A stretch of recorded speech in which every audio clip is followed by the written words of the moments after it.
A billionaire CEO is dead. 4 people shot inside Blackstone's HQ.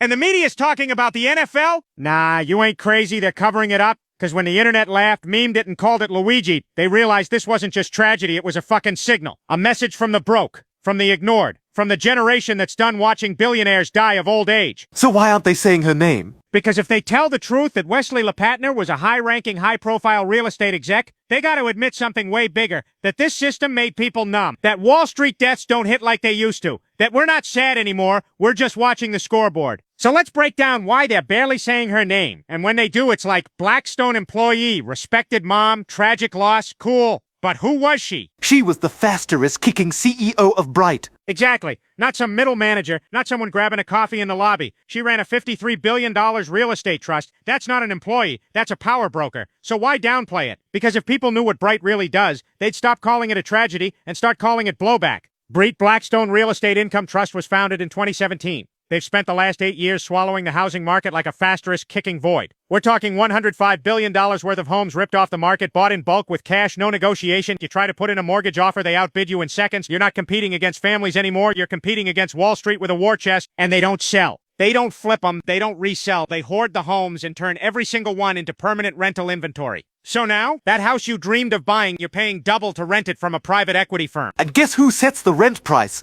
Bright? Yeah, and in some cities, they're the only landlord. They've achieved monopoly control, especially in the Sun Belt. Atlanta, Charlotte, Phoenix, Tampa, whole zip codes are now owned by 1F** Cricking Hedge Fund. So what happens when you control all the rentals? You raise the rent, and there's nowhere else to go. Bingo. You're not renting from a landlord anymore. You're renting from a kicking algorithm. Why they can't say her name. So now you see why they can't focus on who died. Because if they say high-ranking Blackstone exec gunned down, CEO of firm driving unaffordable housing, they open Pandora's box. Because people aren't dumb anymore. They feel it when their rent hits $2,400 for a 2-bedroom. They know they're being outbid by something robotic. They realize the dream of owning a home is dead and someone killed it. And that someone worked in that building. So they just say employee and move on. Yeah, like she was stocking shelves, not architecting the financial structure that's pricing out a generation. They minimize her role to protect the illusion, because the moment you connect her name to the rent you pay, people stop scrolling and start looking for blood.